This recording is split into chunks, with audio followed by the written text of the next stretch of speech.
মনের শক্তিকে অ্যাক্টিভেট করতে চান, যাতে ম্যানিফেস্টেশন দ্রুত হয়, যাতে ম্যানিফেস্টেশনে কোনো বাধা না থাকে, তাহলে মনে রাখবেন, বহু বহু দিন আগে ক্লাস 6-এ পড়াকালীন জগদীশচন্দ্রের একটা গল্প পড়েছিলাম বাংলা বইতে। সেই একই কথা আজ আব্রাহাম হিক্সের ask and it is given এই বইতেও সেম কথার উল্লেখ পেলাম। আপনি সেটাই দেখছেন যেটা মনের গভীর থেকে আপনি দেখতে চান, আপনি সেটাই শুনছেন যেটা মনের গভীর থেকে আপনি শুনতে চান, আপনি সেটাই অভিজ্ঞতা লাভ করছেন যেটা মনের গভীর থেকে আপনি অভিজ্ঞতা লাভ করতে চান। তাই একটু থমকে দাঁড়ান। যে কথাগুলো শুনছেন সেগুলো যদি খারাপ কথা হয়, যে অভিজ্ঞতাগুলো পাচ্ছেন দিনের পর দিন সেটা যদি মনের মতন অভিজ্ঞতা না হয়, সেটা যদি খারাপ অভিজ্ঞতাই হয়, যা কিছু চোখের ওপর দেখছেন সেটা যদি শুধুমাত্র খারাপই হয়, তাহলে বলবো থমকে দাঁড়ান।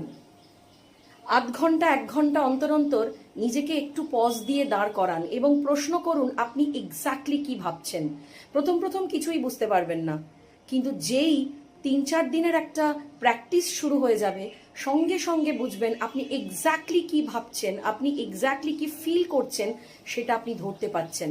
ওপরে আপনি যতই অ্যাফার্মেশন করুন, ওপরে আপনি যতই পজিটিভ থিঙ্কিং করুন, ওপর আপনি যতই অ্যাফার্মেশন লিখুন, গ্র্যাটিটিউড করুন, গ্র্যাটিটিউড জার্নাল লিখুন, মনের গভীরে অন্তঃকরণে ঠিক কোন ভাবনার লুপ চলছে, কোন ভাবনা আপনাকে সব থেকে বেশি বদার করছে, সেটা কিন্তু চেক করাটা অন্যতম আসল একটা টেকনিক।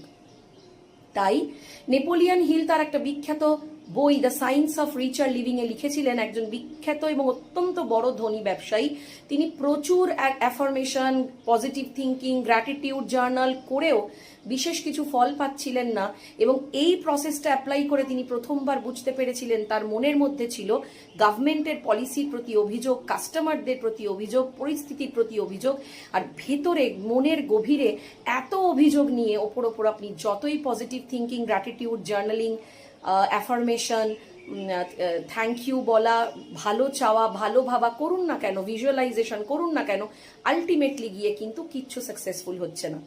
তাই সবসময় মনে রাখবেন, নিজেকে প্রশ্ন করুন, একটু থামান, একটু পজ নিন, কি ভাবছেন, মনোযোগটাকে শিফট করুন বার করে। প্রতিটা ল অফ অ্যাট্রাকশন, ম্যানিফেস্টেশনের বড় বড় যে সমস্ত বই, যেগুলো যুগান্তকারী সমস্ত লেখা, সেখানে বারবার করে বলা হচ্ছে সেলফ চেক করুন, মনোযোগটা কোথায় যাচ্ছে সেটা চেক করুন। আর একবার যেই মনোযোগটা চেঞ্জ করতে শিখে যাবেন, মনোযোগটাকে শিফট করতে শিখে যাবেন, ম্যানিফেস্টেশন ম্যাজিকের মতন হবে। তাই যদি সত্যি সত্যি ম্যাজিকের মতন ম্যানিফেস্টেশন করতে চান, প্লিজ